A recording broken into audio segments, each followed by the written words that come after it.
Swastiastu, kembali lagi di channel Santi Dharma Chandra. Kali ini Santi berada di taman yang indah ya. Kita kasih judul obrolan ini obrolan taman berbunga. Asik seperti itu. Jadi di sini Santi mau diskusi lagi. Sebenarnya ngobrol santai sih. Jadi kita seling ini. Ada yang waktu session belajar agama, ada yang ngobrol santai, heart to heart lagi. Terus kemarin di pantai, terus sekarang di taman berbunga. Karena Santi senang sih punya teman ngobrol, apalagi buat teman-teman nih yang komen-komen positif, memberikan semangat, itu Santi happy banget gitu. Terima kasih sebelumnya ya. Nah, di sini ada yang tanya nih dari Wayan, lokasinya di Jakarta. Kak, caranya datang ke Sulingge kok bisa sih Kak San gampang banget ketemu Sulingge. Nah, karena yang pertama pas waktu Santi lagi dondongnya after Santi Sudiwidani dan masuk Hindu, Santi rasa ingin tahu Santi, ingin diskusi Santi itu tinggi banget. Jadi Santi keliling ke Sulingge. Jadi banyak hal ilmu yang Santi dapat, banyak hal doa yang bisa Santi terima. Terus Santi bisa bisa membuka wawasan bahwasanya hidup itu harus menerima, lebih ikhlas. Karena kan kita menjalani hidup ikhlas itu proses ya, untuk proses menerima, sabar dan lain-lain itu nggak ada yang instan. Jadi kita harus ketemu orang-orang yang positif vibes. Jadi untuk ya, dan menurut Santi para Sulingge itu memberikan energi yang positif buat Santi. Jadi dan untuk teman-teman kalau mau ketemu ya nggak apa-apa, ketemu saja, karena menurut Santi ya beliau itu sangat open, maksudnya sangat terbuka dengan semua umat. Dan memang bisa diajak diskusi. Jadi kalau kita curhat ke orang lain atau siapapun kan takutnya malah lebih down ya. Jadi Santi lebih serap kalau Santi apapun tuh cerita ke para pemuka agama.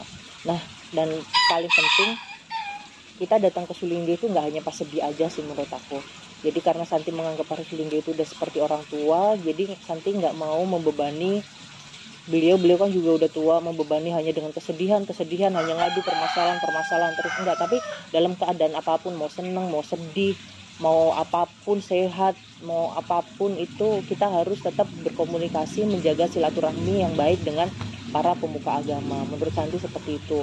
Dan misal nih Santi nggak cerita hanya masalah Santi aja, nggak misal maksudnya Santi lagi ada mengalami masalah ini, nggak seperti itu. Jadi misal Santi ada pencapaian dalam prestasi atau hal-hal karir Santi atau usaha Santi selalu bilang kepada para Sulingge, karena itu menurut Santi menganggap beliau itu seperti orang tua Santi gitu kan. Jadi Santi nggak mau hanya membebani hanya dengan kesedihan, cerita sedih terus, Santi nggak mau.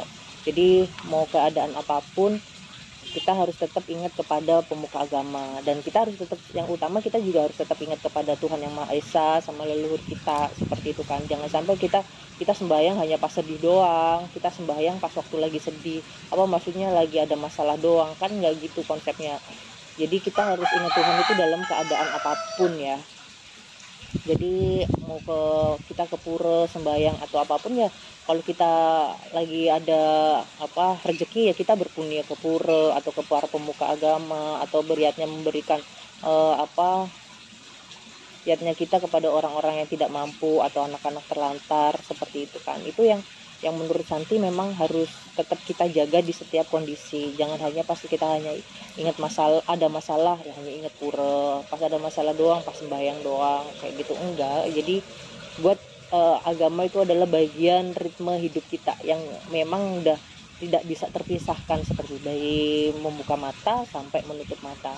Nggak usah takut lah dibilang kayak lu sok religius banget kayak gitu kan. Ya enggak juga, sok religius apa, kan ya memang kita pertanggungjawaban kita maksudnya kepada Tuhan kita, kepada leluhur kita yang menjaga kita kan.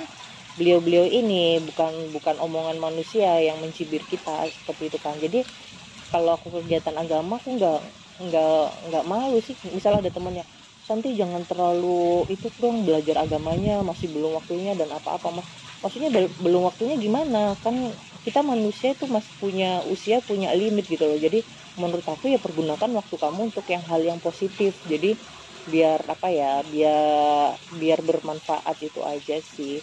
Jadi kesimpulannya dari pertanyaannya Kak Wayan, Beli Wayan atau Dek Wayan, aku nggak tahu ya usianya berapa. nggak perlu malu untuk datang ke pemuka agama, sharing, memberi kabar hal baik, minta doakan, anggap beliau itu seperti orang tua kita, dan kita bisa bersinergi dalam menjalani hidup itu untuk yang lebih baik. Semangat. Nah selanjutnya, ini aku udah rekamannya udah masuk belum? Oke, masuk. Aku masih suka dugem kak. Terus apa nih? Minder kalau ingin dekat sama Kak San, sharing-sharing, malu. Ngapain malu? Nggak perlu malu lah. Aku bilang kayak gitu kan. Nggak apa-apa, semua itu proses bagian hidup. Aku juga nggak akan menghakimi, kamu salah nih, lu salah, gue yang paling bener. Enggak kayak gitu. Jadi aku juga orangnya juga nggak, proses hidup aku tuh nggak baik langsung, enggak. Jadi semuanya itu memang ada part-part bagian hidup yang memang kita harus jalani, kita harus lewati untuk proses pendewasaan hidup kita, untuk kita bisa lebih bijak, lebih dewasa dalam menjalani hidup, seperti itu kan. Itu yang penting kita ketahui. Dan maksud aku, misalkan aku nggak ngejudge tuh orang-orang yang ini salah, itu salah, itu bukan hak aku, itu hak Tuhan yang bisa menentukan salah benar, bukan hak aku ketika aku berteman dengan siapapun. Enggak, aku biasa aja, aku bilang kayak gitu kan. Selama kamu baik sama aku, kamu bisa menghargain aku, ya menurut aku udah cukup lah kita dikatakan sebagai manusia gitu. Tapi kalau punya sifat yang tidak baik, menjatuhkan atau apapun, ya mohon maaf, aku pasti akan mengundurkan diri, karena aku nggak mau kayak dekat-dekat dengan orang-orang yang toksik sih menurut aku. Kalau masalah kerja atau hobi atau apapun, itu hak manusia masing-masing sih, seperti itu kan. Misal ya, tapi ya perlu diketahui kita, maksudnya kalau kita apa sih yang aku balik lagi ya orang kan beda-beda ya, apa sih yang dicari dalam hidup ini. Aku juga pernah mengalami fase-fase kayak gitu pas zaman aku kuliah di Surabaya, di Jakarta, kayak gitu kan.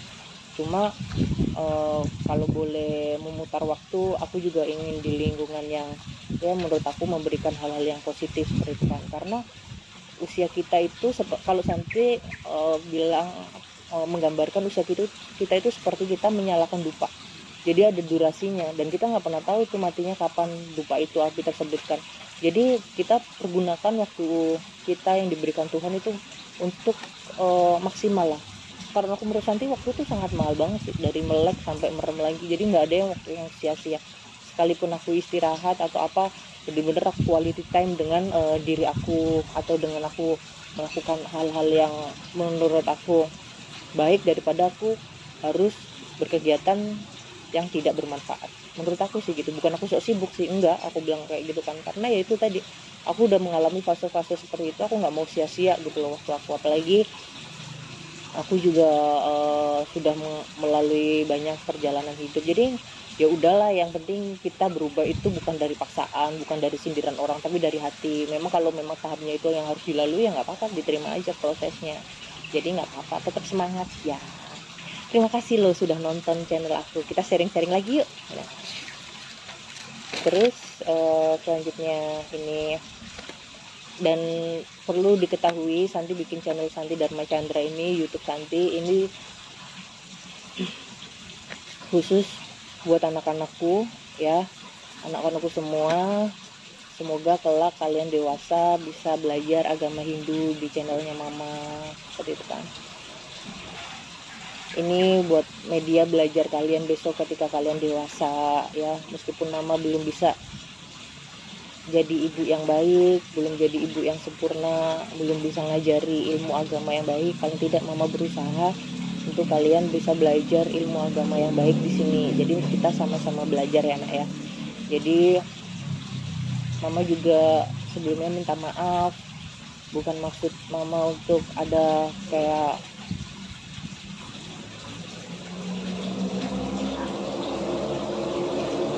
ada perceraian karena masuk Hindu, enggak seperti itu. Karena Mama mau jelasin semua memang udah jalan hidup ya. Semoga kita di sini, Mama juga khususnya memperbaiki karma, terus bisa berkarma baik demi masa depan kalian juga. Gak ada seorang ibu yang ingin anaknya sedih. Jadi doa mama agar kalian tetap sehat selalu, bahagia selalu, semangatin mama buat bekerja. Semoga mama bisa beli rumah di Bali, kerjaan mama lancar, nanti kita bisa kumpul bareng di sini dengan kondisi yang lebih baik. Jadi tetap semangat ya, tetap sayangi mama dalam kondisi apapun.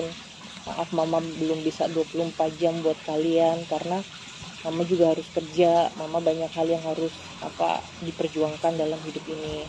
Jadi ini buat khusus anak-anakku, kalau lihat channel ini, mama sayang sama kalian, mama ingin dan semoga mendoakan kalian bisa jadi pejuang dharma yang luar biasa. Bagaimanapun mama selalu berdoa agar Tuhan Yang Maha Esa, Ida Sang Yang Widi Wase, leluhur, anak-anakku semoga selalu menjaga, semoga anak-anakku bahagia selalu, dijauhkan dari hal buruk, didekatkan dengan hal baik, dan menjadi anak-anak yang beruntung, bernasib baik, dan selalu bahagia. Jangan sedih, jangan nangis ya, karena mama juga berjuang kok. Mama sayang sama kalian.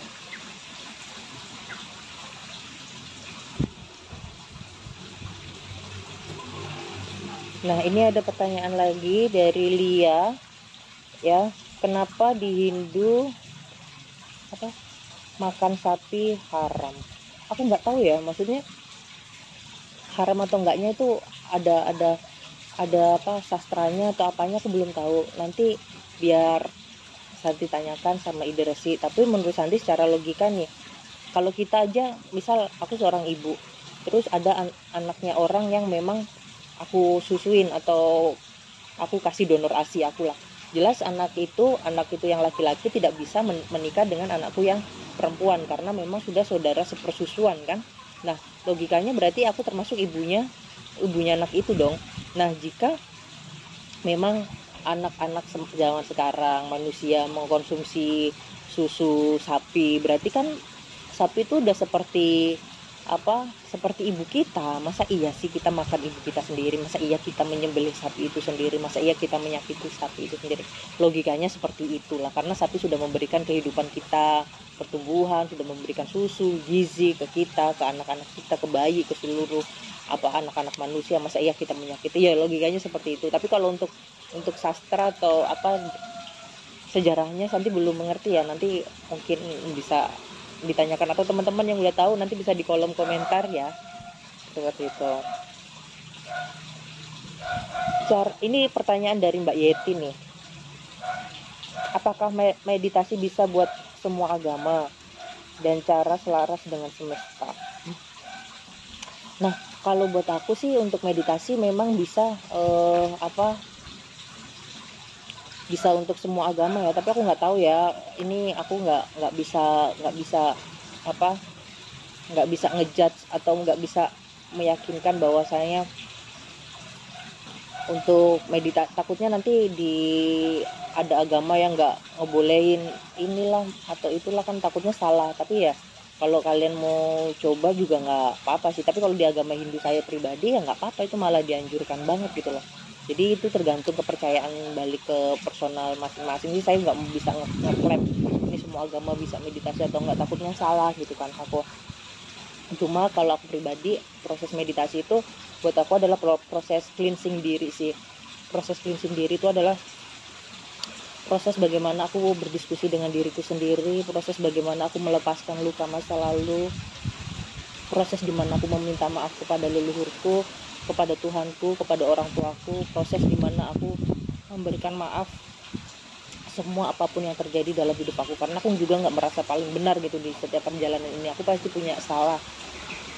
Jadi itu yang membuat aku agar kalau di Hindu atau di Bali itu namanya Mula Sarira, jadi untuk kita lebih ke dalam diri kita gitu kan. Jadi itu yang harus Santi terapkan kepada diri Santi dulu. Kalau mau teman-teman mau ikuti ya silakan, kalau enggak ya nggak apa-apa. Terus yang penting adalah cleansing rasa. Jadi jangan biasakan diri kita ini ada sifat iri, jangan biasakan sifat dengki, karena setiap Santi mau tidur, Santi tidak mau terbebani dengan pikiran-pikiran amarah, dendam, iri, dengki dan lain-lain. Semua itu harus benar-benar cleansing banget. Aku tidak mau menganggap apapun itu berlebihan. Aku punya jalan karma hidup masing-masing dan aku tidak mau membebani dengan rasa iri, dengki dan lain-lainnya. Aku nggak mau kayak gitu-gitu. Nah, setiap hari kita, karena pikiran kita adalah magnet, pikiran kita adalah magnet ya dalam diri kita. Jadi itu pentingnya kita afirmasi pagi. Jadi apapun setiap hari kita afirmasi. Aku cantik, aku semangat, aku sukses, aku bahagia. Terus aku orang yang beruntung, aku orang yang cerdas, aku orang yang penuh semangat, aku orang yang bermanfaat buat banyak masyarakat, buat umat, seperti itu. Itu yang kita harus ulang-ulang terus. Karena Sandi tuh juga punya, kadang kalau berdoa itu Sandi tulis punya list doa ini. Tuhan, aku pengen seperti ini, aku pengen ini, nggak apa-apa, karena menurut aku ya kita bebas untuk kita berdiskusi, berdoa, meminta kepada Tuhan, nggak apa-apa kok itu. Misal, aku pengen punya, buat yang jomblo-jomblo, pengen punya kriteria pasangan seperti ini, aku pengen punya suami seperti ini, aku tulis kok, aku juga seperti itu. Doa-doa aku buat anak-anakku semuanya aku ulang-ulang terus, karena itu memberikan kayak semangat juga. Dan aku percaya bahwa apapun yang kita ucapkan, apapun yang kita pikirkan, itu adalah magnet yang ada di diri kita. Aku nggak ngerti sih, cuma Santi tuh pengen kayak meditasi, fokus, belajar. Cuma aku bingung di mana. Buat teman-teman, di mana dong? Di area Bali yang dekat-dekat Renon deh, jangan jauh-jauh. Soalnya di Bali tuh nggak ada angkutan umum. Aku bingung. Kalau di Jakarta kan kita ada KRL ya, ada busway kayak gitu kan. Jadi Santi kemana-mana itu naik ojek kalau di Bali. Jadi jangan jauh-jauh. Tapi aku pengen belajar yoga, belajar meditasi kayak gitu. Dan meditasi adalah proses badan kita butuh diajak ngobrol. Jadi kita tidak merasa sepi, tidak merasa kesepian, karena hari ini terima kasih ya, aku udah jalan-jalan ke pantai. Terima kasih, aku tadi udah makan enak. Gimana? Terima kasih ya buat kakiku, terima kasih buat tanganku, terima kasih buat badanku, pikiranku. Kita udah selaras, kita udah semangat. Kita harus berterima kasih kepada jiwa-jiwa kita. Terus komunikasi dengan leluhur kita. Iya, meskipun ya kita belum bisa melihat leluhur, karena memang ada beberapa mungkin manusia yang memang dikaruniai bisa melihat leluhur ya, sebentar banget. Tapi meskipun Santi nggak bisa ngelihat, Santi tetap komunikasi kok dengan leluhur Santi. Terima kasih ya nenekku, terima kasih kakekku, terima kasih orang tuaku sudah memberikan doa yang baik buat Santi, sudah menjaga Santi, sudah sayangi Santi, jangan biarkan Santi sendiri di sini. Ya seperti itulah. Terus tenangkan diri. Dan aku pernah baca di TikTok bahwa meditasi itu adalah salah satu proses penyembuhan diri. Jadi kadang kan kita banyak ya penyakit itu dari pikiran, dari emosi. Jadi untuk proses meredam itu juga dari meditasi. Cuma aku nggak ngerti deh kayak gitu. Itu aku nanti baca-baca aja. Cuma untuk yang lebih tahu nanti bisa ke teknisi, ke praktisi yang mumpuni tentang meditasi gitu kan. Terus ini pertanyaan terakhir nih dari N. Kak, aku terjatuh, kenapa banyak merendahkanku? Ingat ya, kadang kita itu memang di dalam proses hidup itu kita harus butuh proses jatuh, karena kita akan mengetahui mana orang-orang yang tulus sama kita atau sayang sama kita, peduli sama kita. Tapi jangan sampai jatuh kita itu membuat kita terpuruk, membuat kita down terlalu lama. Itu sebagai proses hidup, gak apa-apa. Itu proses yang nanti kan kamu kalau naik lagi kamu gak akan sombong, kamu gak akan tinggi hati, karena kamu udah merasakan hal-hal yang tersebut seperti itu kan. Jadi itu yang Santi pelajari.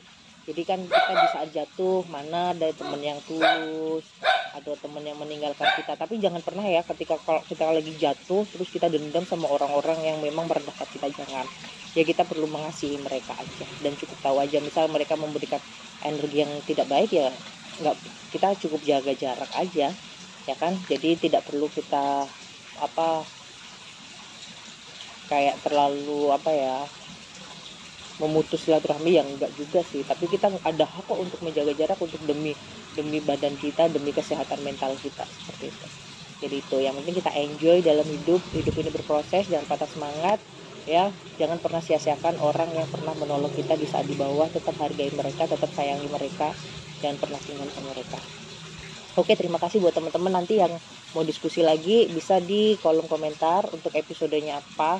Ini ya lumayan, aku mau syuting lagi sama Ratu Resi Agung sebelum beliau balik ke Jakarta. Terima kasih ya. Nanti kita tutup dengan parama Santi ya.